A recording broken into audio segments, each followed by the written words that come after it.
Hello students, आज हम एक नए चैप्टर के बारे में बात करेंगे। ये आपका एक नया टॉपिक है और आपकी आईसीएसई क्लास 10th की जो केमिस्ट्री की बुक है उसका सेकंड चैप्टर ये है।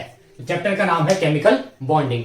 तो सबसे पहले बात आती है कि ये केमिकल बॉन्डिंग है क्या, या एक बॉन्ड होता क्या है। तो बॉन्ड क्या होता है? बॉन्ड एक फोर्स होता है। A bond is a force which holds. वो फोर्स क्या करता है? होल्ड करके रखता है, दो या दो से ज्यादा एटम्स को आपस में जोड़ के रखता है। ठीक है, a bond is a force which holds two or more atoms together. अच्छा, अब अगर आपसे कोई पूछे कि जो बॉन्ड है वो बनता क्यों है, या जो एटम्स होते हैं वो बॉन्ड बनाते क्यों है, तो एटम्स जो बॉन्ड बनाते हैं वो क्यों बनाते हैं? स्टेबिलिटी के लिए, स्टेबल होने के लिए। ठीक है, एटम्स बॉन्ड क्यों बनाते हैं? स्टेबल होने के लिए। ठीक है, ये क्वेश्चन एक बार आ रखा था 1 मार्क्स का कि जो आपका बॉन्ड है उसका फॉर्मेशन क्यों होता है। तो आपका बॉन्ड का फॉर्मेशन क्यों होता है? स्टेबिलिटी के लिए। अच्छा, इस चैप्टर में आप 3 टाइप के बॉन्ड पढ़ोगे। इस चैप्टर में आप 3 टाइप के बॉन्ड पढ़ोगे।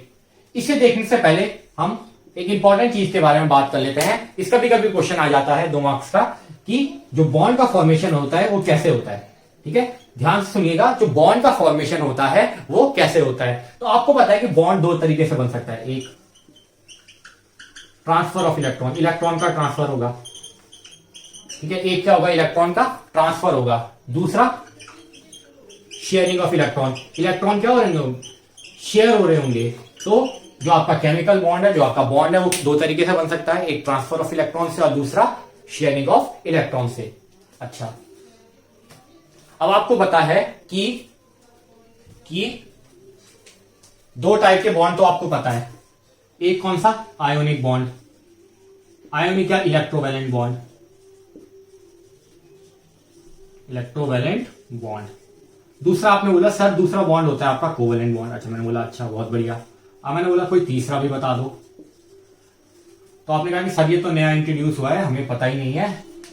तो जो आपका तीसरा बॉन्ड है, जो आपकी बुक में जो तीसरा बॉन्ड मेंशन कर रखा है वो है कोऑर्डिनेट बॉन्ड। ये भी स्पेशल टाइप का बॉन्ड होता है, इसके बारे में हम आगे पढ़ेंगे। इसमें शेयरिंग भी होती है, ट्रांसफर भी होता है, लेकिन जो ट्रांसफर होगा वो एक ही इलेक्ट्रॉन से होगा। तो ये भी एक टाइप का कोवैलेंट बॉन्ड ही है। तो इस चीज को फटाफट से नोट कर लीजिए। एक मेरे लिए आपको छोटी सी टिप है, वो ये है कि जो आपकी आईसीएसई की बुक है, इस सेलिना वाली, ये बहुत ही बेकार बुक है। हमने भी इस बुक से पढ़ा है और बहुत ही बेकार बुक है। इसमें बहुत टेबल में और बहुत अनसमराइज वे में अरेंज कर रखा है। जैसे मैं आपको पढ़ा रहा हूं, जैसे मैं आपको नोट्स बनवा रहा हूं, ये तो आप इसको ऐसे ही नोट कर लीजिएगा। जो जो चीजें मैं आपको बोल रहा हूं वो चीज आप नोट कर लीजिएगा, आपको रिवीजन करने में हेल्प होगी। अब बात करते हैं आपके सबसे पहला बॉन्ड, जो है आपका आयोनिक और कोवैलेंट बॉन्ड। आयोनिक मतलब आपको पता है कि इसमें क्या होगी? इनकी जो कॉन्स्टिट्यूशनल यूनिट होगी। ठीक है, इसकी यूनिट क्या होगी? कॉन्स्टिट्यूशनल यूनिट मतलब किस किस से ये क्या है बन रखा है। तो ये किससे बना हुआ है? आयन से। किससे बना है? ये आयन से बना हुआ है। इसकी कॉन्स्टिट्यूशनल यूनिट क्या है? जो इससे जिससे बना हुआ है, किससे? जैसे आप बोलते हो आपकी बॉडी की कॉन्स्टिट्यूशनल यूनिट क्या है? सेल है, आप सेल से बन रखे हो। तो कोवैलेंट बॉन्ड किससे बना होगा? आयन से बना होगा। अब जो मैंने डेफिनेशन यहां पे लिख रखी है, आप इसको एज इट इज एग्जाम में लिखिएगा, आपको अच्छे नंबर मिलेंगे। ठीक है, तो आयोनिक बॉन्ड और अ कोवैलेंट बॉन्ड, या आयोनिक बॉन्ड और electrovalent bond is a bond formed. ठीक है, एक बॉन्ड बनता है कब? व्हेन 2 एटम्स बाय द, ठीक है, 2 एटम के बीच में इलेक्ट्रोवैलेंट बॉन्ड कब बनता है? जब क्या होता है? कंप्लीट ट्रांसफर होता है इलेक्ट्रॉन का। देयर इज अ कंप्लीट जानबूझ के मैंने ऐसे अंडरलाइन कर रखा है और हाईलाइट कर रखा है, क्योंकि इसमें क्या होता है? कंप्लीटली ट्रांसफर हो जाता है। So there is a complete transfer of electron from the outermost shell. कौन से सेल से? आउटरमोस्ट या वैलेंस शेल से क्या होता है? इलेक्ट्रॉन ट्रांसफर हो जाता है किसके? Of a metallic element. There is a complete transfer of electron from the outermost valence shell of a metallic element to the outermost shell of a non metallic element. Transfer किससे हुआ? Metallic element के outermost shell से, और किसको? Non metallic element के outermost shell को। अच्छा, video को पॉज करके इसकी डेफिनेशन आप लिख लीजिए, इसे मैं आपको समझा देता हूं। एक मेटेलिक एलिमेंट है कोई सा भी, ठीक है, जैसे कि हमने देख लिया Na। आसान सा एग्जांपल ले रहा हूं मैं। ठीक है, एक नॉन मेटेलिक है Cl। ठीक है, NaCl। अब होगा क्या कि Na के पास क्या है? 11 इलेक्ट्रॉन है, 281। ठीक है, यहां पे कितने हैं? 2 8 7।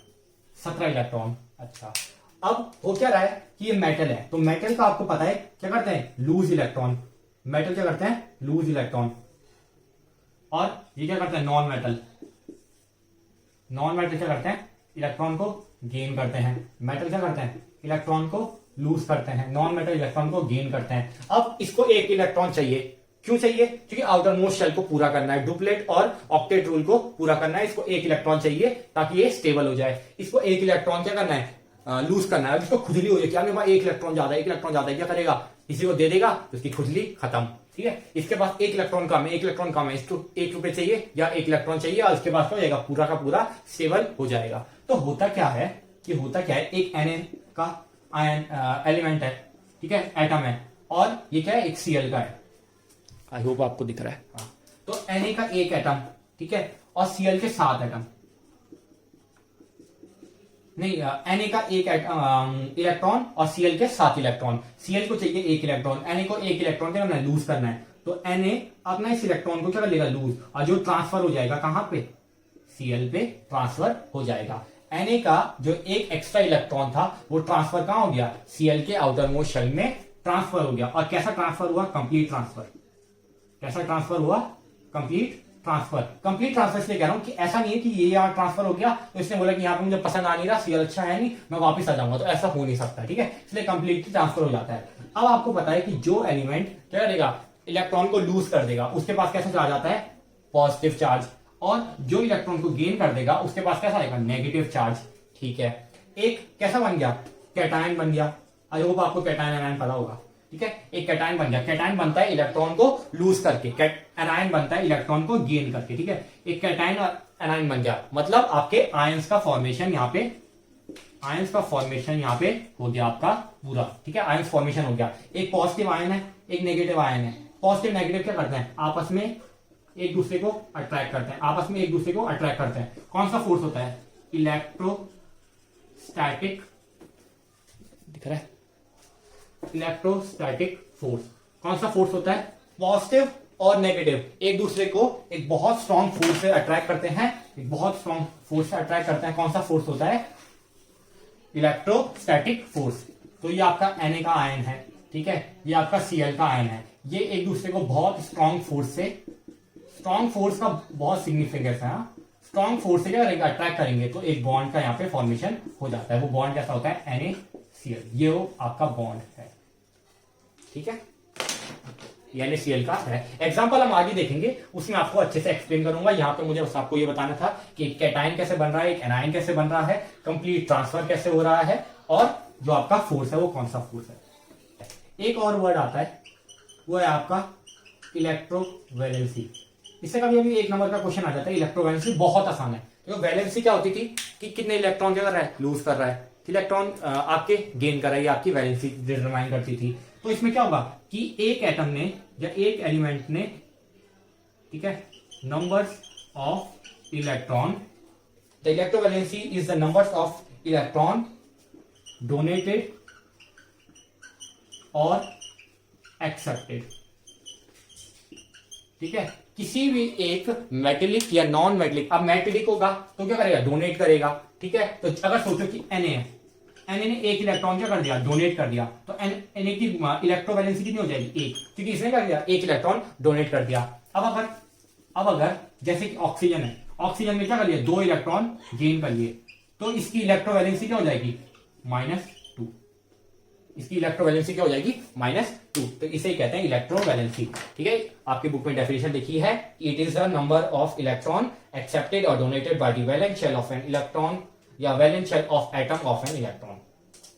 ठीक है, अब जो मैंने स्टेबिलिटी की बात करी थी, उससे देखो, मैंने आपको कहा था कि बॉन्ड क्यों बनाता है, स्टेबिलिटी के लिए बनाता है। तो एक Na है, एक Cl है, इसने क्या किया, इसके पास एक इलेक्ट्रॉन ज्यादा था, ठीक है, 2 8 1, इसके पास एक इलेक्ट्रॉन ज्यादा था, इसने एक इलेक्ट्रॉन लूज कर लिया, आ गया स्टेबल, स्टेबल हो गया 2 और 8।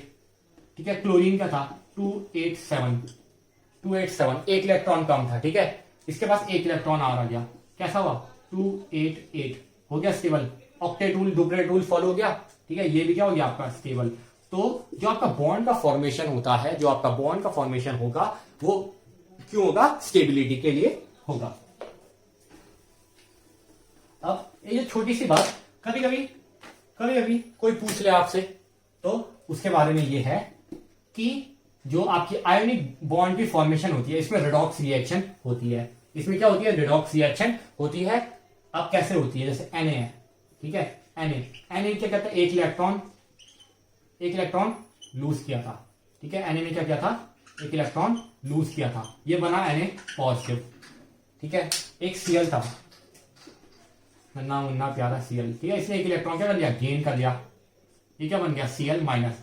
यहाँ पे गेन हुआ, यहाँ पे क्या हुआ? लॉस।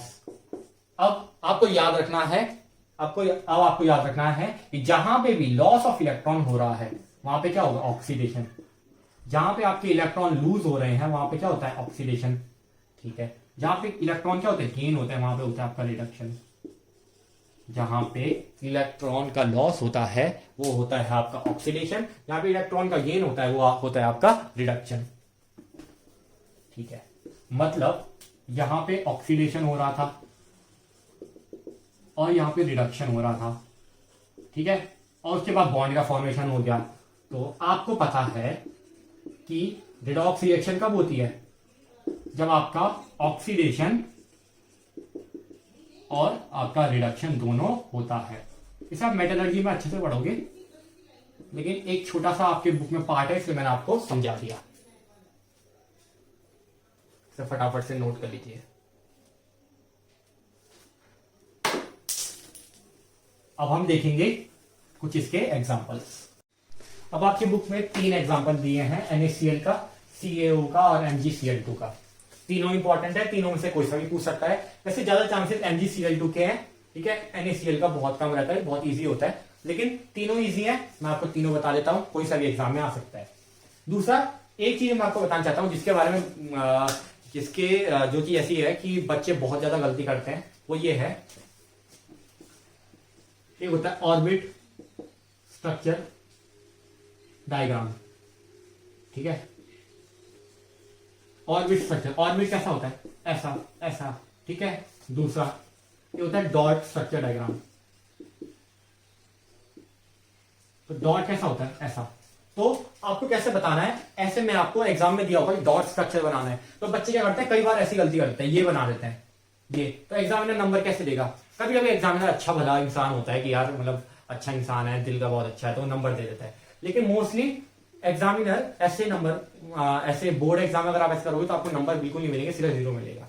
क्यों? क्योंकि क्वेश्चन में पूछा था डॉट स्ट्रक्चर, आपने क्या बनाया? ऑर्बिट स्ट्रक्चर, इसलिए। तो याद रखना कि जहां पे डॉट स्ट्रक्चर दिया होगा तो वहां पे आप क्या बनाओगे? डॉट स्ट्रक्चर को बनाओगे।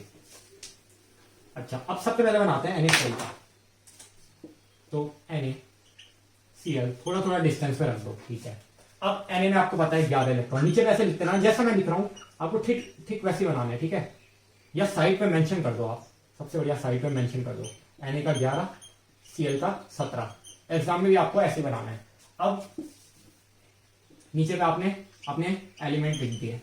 Na का आपको पता है 1 इलेक्ट्रॉन, ठीक है। आउटर मोस्ट शेल में 1 इलेक्ट्रॉन, 2 8 1, यहां पे 2 8 7। अब आपको पता है Cl में आउटर मोस्ट कितने? 2 3 4 5 6 7 इलेक्ट्रॉन। इसे याद रखना, इस तरफ एक ही बनाना, ऐसे में इस तरफ क्रॉस बना देना। क्यों? क्योंकि इसमें आपको हेल्प होगी एग्जाम में इसको अच्छे से शो करने में कि कौन सा इलेक्ट्रॉन क्या हुआ है? ट्रांसफर हुआ है। ये कुछ ट्रिक्स होती है जो मैं आपको बता रहा हूं। अब इससे इलेक्ट्रॉन इससे देना है, फिर नेक्स्ट स्टेप इसी में मत कर देना। नेक्स्ट स्टेप Cl 1 2 3 4 5 6 और 7, ये इलेक्ट्रॉन ऐसा दिखा देना, ठीक है। ऊपर भी लिख देना ट्रांसफर, ऊपर भी लिखोगे ट्रांसफर। अब Na यहाँ पे दिखा देना पॉजिटिव, ठीक है। यहाँ पे 1 जरूर लिखना, क्योंकि पॉजिटिव के साथ ये 1 लिखोगे तो एग्जामिनर को समझ आ जाएगा कि इसकी वैलेंसी कितनी है, +1 है, इसने 1 इलेक्ट्रॉन को रखा है लूज। यहाँ पे Cl, तो Cl में एक पहले ऐसे इलेक्ट्रॉन, ऐसा नहीं कि सीधा आपने यहाँ पे -1 लिख दिया, 1 इलेक्ट्रॉन दिखाना है। 2 3 4 5 6 7 8, 2 3 4, ठीक है। फिर Na पॉजिटिव, Cl नेगेटिव, एक इनके बीच में ऐसा फोर्स दिखा देना, ये क्या कर रहा है? एक दूसरे को अट्रैक्ट कर रहे हैं और आपका NaCl बन रहा है। इस वे में ये एक अच्छा क्वेश्चन आता है 4 मार्क्स का, 3 मार्क्स का। तो इस तरीके से ऐसे वे में आपको करना है, इसको शो करना है। ये आपका डॉट स्ट्रक्चर डायग्राम कैसा है, डॉट स्ट्रक्चर, ठीक है। इसको एग्जाम में आपको ऐसे ही शो करना है। नीचे में दिख नहीं रहा होगा ना आपको, लेकिन यहाँ पे एक Na है, एक पॉजिटिव है, और ऐसे क्या कर रहा है, Cl नेगेटिव को क्या कर रहा है, अट्रैक्ट कर रहा है। एक Na पॉजिटिव है, Cl नेगेटिव को अट्रैक्ट कर रहा है, और वहां से जो इसके बीच में जो फोर्स लग रहा है NaCl बन रहा है। अब हम बात कर देंगे CaO की। अब आपको दिख रहा होगा, लाइटिंग का थोड़ा प्रॉब्लम है, इसको मैंने आपको बताया कि जैसे मैं लॉकडाउन थोड़ा खत्म होगा तो इसको मैं सही कर दूंगा। अब हम देखेंगे CaO का। तो C और O क्या है, ऑक्सीजन। कैल्शियम में कितने, इसका एटॉमिक नंबर 20, 2 8 8 2। लास्ट वाले इलेक्ट्रॉन वैलेंस शेल में कितने, 2 इलेक्ट्रॉन। अब आता है ऑक्सीजन का। ऑक्सीजन का क्या होता है, 8। एक छोटी सी टिप है आपको, ठीक है, मेरा सजेशन है आपको, 1 से लेकर और 20 तक सारे के सारे जितने भी आपके एलिमेंट्स आते हैं उनका एटॉमिक नंबर आपको याद कर लेना है। आपको बहुत हेल्पफुल होगा ये। बाद में कुछ ऐसे जिंक भी आता है, जैसे आयरन है, इन सब के भी याद करने पड़ेंगे आपको, ठीक है, काम के होते हैं, बहुत ज्यादा हेल्प करेंगे, चीजें आपके लिए आसान हो जाएगी। ऐसे याद रटना नहीं पड़ेगा आपको ना, कि अच्छा Ca का 2, इसका ये फटाफट जाओ, एक बार टेबल याद कर लो, एक मैनर बना दो पिघले, और बस आराम से आप जब भी आपको देखना होगा आप टेबल को रिवाइज कर लो या कुछ भी कर लो, आपको आराम से पता चल जाएगा। ऑक्सीजन का 8, 2 और 6। लास्ट इलेक्ट्रॉन, लास्ट शेल में कितने, 6 इलेक्ट्रॉन। कितने इलेक्ट्रॉन चाहिए, 2 इलेक्ट्रॉन चाहिए। यहाँ पे 2 इलेक्ट्रॉन। अब यहाँ पे कितने चाहिए, 6 इलेक्ट्रॉन चाहिए। तो 6 इलेक्ट्रॉन मिलना तो असंभव है, ठीक है, असंभव है। तो 6 इलेक्ट्रॉन तो मिलेंगे नहीं। यहाँ पे 2 इलेक्ट्रॉन है, प्रोबेबिलिटी है कि 2 इलेक्ट्रॉन मिल जाएंगे। तो होता क्या है, ये एक Ca होता है, ठीक है, एक 2 होते हैं, ये 2 बढ़िया बढ़िया दोस्त होते हैं, ठीक है। इसके बाद 2 इलेक्ट्रॉन ज्यादा है और इसके बाद 2 इलेक्ट्रॉन कम है। तो ये बोलता है कि भाई अपने 2 इलेक्ट्रॉन मुझे दे दे। तो Ca बोलता है, बहुत जनरस इंसान होता है, बहुत काइंड मैन होता है ये बोलता है जाओ मेरे इलेक्ट्रॉन तुम ले जाओ। इसे ऐसे ही बनाना आप एग्जाम में भी ना। ऑक्सीजन है, यहां से ट्रांसफर हो गया आपके इलेक्ट्रॉन का, Ca पॉजिटिव यहां पे बन गया। यहाँ पे ऑक्सीजन के 2 इलेक्ट्रॉन, यहाँ पे मजा आ गई, 2 इलेक्ट्रॉन मिल गए ऑक्सीजन को। एक Ca पॉजिटिव बन गया, एक O नेगेटिव बन गया, इनके बीच में एक फोर्स आ गया, इलेक्ट्रोस्टैटिक फोर्स, बहुत स्ट्रॉन्ग फोर्स होता है, और CaO आपका बन गया calcium oxide.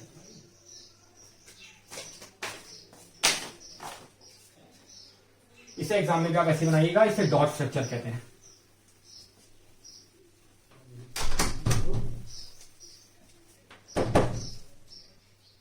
Sorry for the disturbance. अब आता है MgO, ठीक है, मैग्नीशियम ऑक्साइड, नहीं सॉरी MgCl2, मैग्नीशियम क्लोराइड। अच्छा, मैग्नीशियम क्लोराइड में क्या, एक आपका मैग्नीशियम है और दूसरा आपका है क्लोरीन। मैग्नीशियम का एटॉमिक नंबर होता है आपका 12 मतलब 2 8 2, 2 इलेक्ट्रॉन ज्यादा। क्लोरीन का क्या है यहाँ पे 2 8 7, मतलब यहाँ पे 1 इलेक्ट्रॉन चाहिए, यहाँ पे 2 इलेक्ट्रॉन ज्यादा हो रहा है, ठीक है, आप समझ रहे हो इस बात को। यहाँ पे 2 इलेक्ट्रॉन ज्यादा हो रहे हैं, यहाँ पे 1 इलेक्ट्रॉन चाहिए। तो क्या होगा कि एक और क्लोरीन का भाई आ जाएगा, क्लोरीन का जुड़वा भाई आ जाएगा, इसके बाद भी 1 इलेक्ट्रॉन कम है। तो इसने बोला कि 1 इलेक्ट्रॉन क्या करूंगा, मैं तेरे दोस्त से ले लूंगा। तो मैग्नीशियम भी बड़ा भोला बहुत अच्छा इंसान रहता है, तो वो बोलता है कि यार चलो ठीक है भाई, तो भाई तू मेरा भाई, तो मैं तुझे इलेक्ट्रॉन दे देता हूं। तो Mg बनाया आपने, इसके बाद 2 इलेक्ट्रॉन ज्यादा थे, ये आपका क्लोरीन है, ठीक है। इसके पास क्या थे, 7 इलेक्ट्रॉन थे। अभी आपका दूसरा क्लोरीन का भाई, या इसको पीछे से बना देता है, ठीक है, सबसे बढ़िया।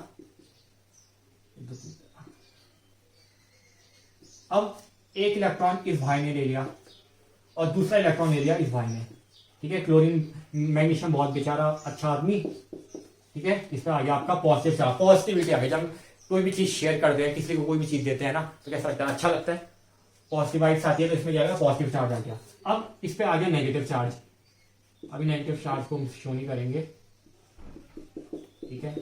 यहाँ पे क्लोरीन, यहाँ पे इतना स्टेप आपको पता है कि कैसे करना है, ठीक है। अब इसने इलेक्ट्रॉन लिया तो इस पर कैसा चार्ज आया, नेगेटिव। मैग्नीशियम ने इलेक्ट्रॉन दिया, बड़ा बड़ा भोला इंसान, अच्छा इंसान, तो उसने क्या किया, इस पर अच्छी वाइब्स आने लगे, पॉजिटिव वाइब। अब क्लोरीन ने भी क्या किया, इलेक्ट्रॉन लिया, ठीक है, तो नेगेटिव चार्ज आ गया।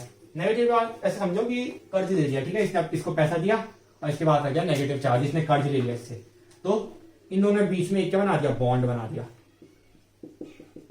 इधर भी इन्हें बीच में एक बॉन्ड बना दिया, ठीक है। तो इसका कैसा बन गया, Cl, ये आपका स्ट्रक्चर है, ये आपका MgCl2। इसे एग्जाम में ऐसे बनाना, ज्यादा बढ़िया दिखाना है तो यहाँ पे एक लगा देना, यहाँ पे भी एक लगा देना, यहाँ पे भी एक लगा देना, बहुत बढ़िया आपका बन जाएगा। ये 3 एग्जांपल्स थे, ये एग्जाम में आते हैं, डॉट स्ट्रक्चर है। अगर जो आपका ये वाला ऑर्बिट वाला स्ट्रक्चर पूछा होगा तो वो आप बना देना, कुछ नहीं करना, ऑर्बिट बनाना है, बाहर से एक इलेक्ट्रॉन इधर ट्रांसफर करना है, एक इधर इलेक्ट्रॉन ट्रांसफर करना है। सब बात करते हैं इनकी प्रॉपर्टीज की। तो पहला है फोर्स, इनके बीच में कैसा होता है, इलेक्ट्रोस्टैटिक फोर्स। इनके बीच में कैसा फोर्स होता है, इलेक्ट्रोस्टैटिक फोर्स होता है। अ force which exist between ions, ठीक है। एक कैसा फोर्स है, इलेक्ट्रोस्टैटिक फोर्स है, इन दोनों के बीच में एक्ट करता है, और वो क्या करेगा, वो सिर्फ आयंस के बीच में आपका एक्ट करता है। ये कैसा फोर्स होता है, स्ट्रॉन्ग फोर्स होता है। तो आप क्या समझे इससे कि जो इलेक्ट्रोवैलेंट कंपाउंड्स हैं उनके बीच का फोर्स कौन सा होता है, इलेक्ट्रोस्टैटिक फोर्स। दूसरा इसकी यूनिट क्या है, कॉन्स्टिट्यूशनल यूनिट क्या है, वो है आपका ions.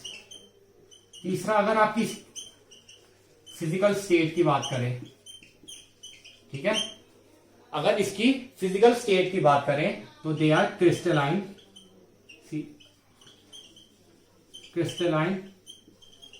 Solid at room temperature. They are crystalline solids at room temperature. Room temperature पे क्या है, ये आपके सॉलिड्स होते हैं। क्रिस्टलाइन हार्ड सॉलिड्स, मतलब हार्ड भी होते हैं। हार्ड और रिजिड के बीच में डिफरेंस है। आई होप आपने नोट कर लिया है। इनकी प्रॉपर्टीज बहुत इंपॉर्टेंट है, एग्जाम में आती है। इसकी इक्विवेलेंट जो आपके कंपाउंड्स है, इनकी प्रॉपर्टी के बीच में डिफरेंस भी आता है, और एक दो प्रॉपर्टी है जो मैं आपको भी बताता हूं, ठीक है, वो एग्जाम में आती है। दूसरा आपके बुक में जो दे रखे वो है वॉलेटाइल। वॉलेटाइल को समझने से पहले आपको ये समझना होता है कि वॉलेटाइल होता क्या है, ठीक है। दे आर नॉन वॉलेटाइल, इसको तो पहले आप ये लिख लो कि दे आर नॉन वॉलेटाइल,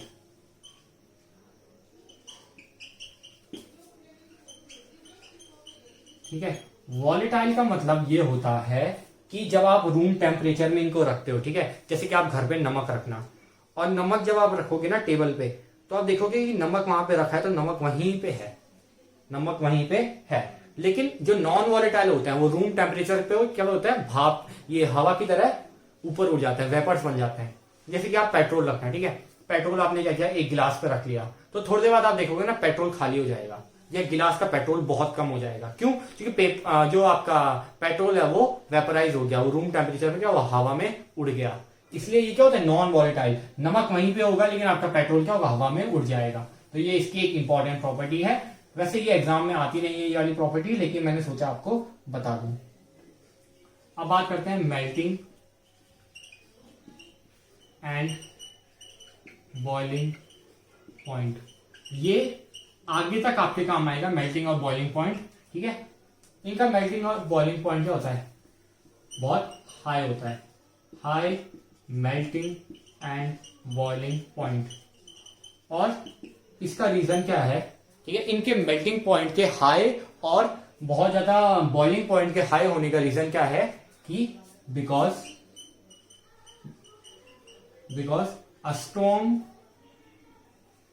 ठीक है, in ionic compounds, because in ionic compounds a strong electrostatic force exists, a strong electrostatic force exist between the atoms. जो एटम्स होते हैं या आयंस होते हैं उनके बीच में एक बहुत ज्यादा स्ट्रॉन्ग इलेक्ट्रोस्टैटिक फोर्स एग्जिस्ट करता है, जिसकी वजह से क्या होता है ड्यू टू विच, आप आंसर को ऐसे ही लिखिएगा, अच्छे नंबर मिलेंगे। Due to which a large amount है ऑफ हीट इज रिक्वायर्ड। एक ज्यादा अमाउंट की हीट रिक्वायर होती है क्या, to break the bond. Bond को ब्रेक करने के लिए क्या होता है, बहुत ज्यादा क्या कहते हैं, लार्ज अमाउंट की आपको इलेक्ट्रिसिटी कंडक्ट करनी देनी पड़ेगी। जैसे कि क्या है, NaCl है, या कोई भी अगर आयनिक सॉलिड है, आयनिक सॉलिड को, ये एक आयनिक सॉलिड है, ठीक है, इसे मुझे करना है ब्रेक करना है आयंस में, मुझे इसको आयंस में ब्रेक करना है। इसमें NaCl है, ठीक है, मुझे इसको ब्रेक करना है, तो मैं क्या कर रहा हूं, इसको एनर्जी दे रहा हूं, नहीं हो रहा ब्रेक, और एनर्जी दे रहा हूं, और एनर्जी दे रहा हूं, और एनर्जी दे रहा हूं, ठीक है, बहुत ज्यादा मैंने इसको हाई एनर्जी दे दी। तब क्या हुआ, एक ये Na पॉजिटिव और एक Cl नेगेटिव में क्या हो गया, ब्रेक हो गया। इससे मतलब आप क्या समझे कि इनके बीच में जो अट्रैक्शन का फोर्स था वो बहुत ज्यादा स्ट्रांग था। इस क्वेश्चन को अच्छे से नोट कर, इस पॉइंट को अच्छे से नोट कर लीजिए।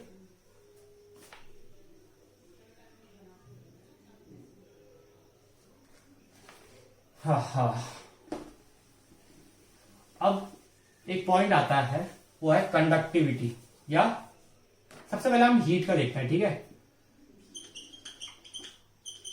कंडक्टर, तो सबसे पहले आता है आपका हीट, ठीक है। हीट में तो साफ सीधी बात है कि ये गुड कंडक्टर होता है, हीट में तो साफ सीधी बात है कि ये आपके गुड कंडक्टर है। दूसरा आता है इलेक्ट्रिसिटी।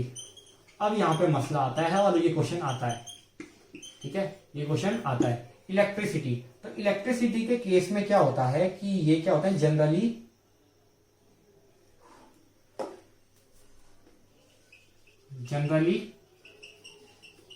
Non conductor. ये जनरली क्या करते हैं, इलेक्ट्रिसिटी को कंडक्ट नहीं करते हैं। जो आपके आयोनिक सॉलिड्स होते हैं ये जनरली इलेक्ट्रिसिटी को कंडक्ट नहीं करते हैं, बट कंडक्ट करते हैं कब, इन मॉल्टन एंड एक्वस स्टेट। कब कंडक्ट करता है, मॉल्टन और एक्वस स्टेट में। इसके बारे में जब हम इसको डिफरेंस को अच्छे से देखेंगे तब बात करेंगे। एक वो आता है कि NaCl जो आपका है वो एक्वस स्टेट में, और जो आपका मॉल्टन स्टेट है इसी में इलेक्ट्रिसिटी को कंडक्ट क्यों करता है। अगर आपको इसके बारे में नहीं पता तो आप कमेंट में लिख दीजिए, मैं इसका जवाब जरूर दूंगा।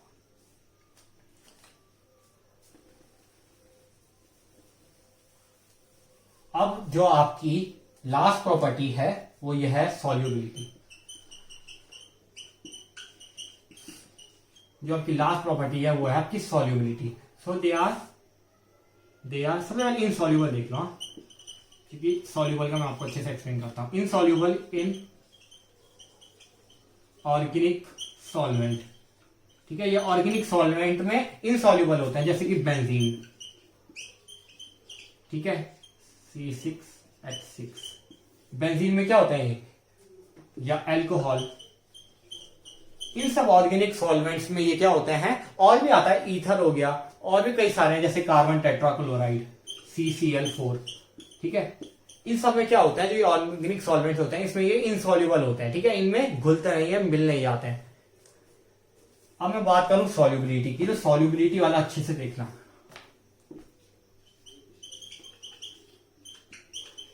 सॉल्युबिलिटी, तो ये है soluble in water, soluble in water. अब क्यों, because water has a high dielectric constant. जो आपका वाटर है उसका हाई डाई इलेक्ट्रिक कांस्टेंट होता है। इसके बारे में मैं आपको आगे बताऊंगा जब हम कोवेलेंट और इसके बीच का डिफरेंस देखेंगे। तो ये डाई इलेक्ट्रिक कांस्टेंट होता क्या है। तो वाटर का जो डाई इलेक्ट्रिक कांस्टेंट बहुत सारों के पास होता है, आप 12th में इसको पढ़ोगे भी, ठीक है, लेकिन वाटर का जो होता है बहुत हाई होता है। तो वाटर का बहुत ज्यादा हाई डाई इलेक्ट्रिक कांस्टेंट है, due to which it weakens the force of attraction between ions of it breaks the force of attraction between the ions of electrovalent compound के बीच में जो एक आपका स्ट्रॉन्ग फोर्स ऑफ अट्रैक्शन था, जिसकी वजह से क्या हो रहा, वो टूट नहीं रहा था, उस फोर्स क्या करता है, जो आपका वाटर है वो क्या करता है, ब्रेक करता है, ठीक है, उस फोर्स को ओवरकम करेगा, उसके बाद जो आपका कंपाउंड होगा उसको ब्रेक कर देगा। तो आपका जो वाटर होता है या नमक है, ठीक है, नमक क्या करता है, पानी में क्यों घुल जाता है, क्योंकि नमक के बीच का जो फोर्स होता है, जैसे कि आप इसे ऐसे देखो कि ये नमक है, NaCl है, ठीक है, इसको आपने क्या किया, पानी के अंदर डाल दिया, यहाँ पे पानी है, यहाँ पे पूरा पानी है, ठीक है, तो पानी क्या करेगा, इस जो ये बॉन्ड है, इस बॉन्ड को क्या करेगा, वीक करेगा, इस बॉन्ड को क्या करेगा, वीक। उसके बाद जब ये बॉन्ड बहुत ज्यादा वीक हो जाएगा तो आपका एक Na पॉजिटिव बन जाएगा, एक Cl नेगेटिव बन जाएगा।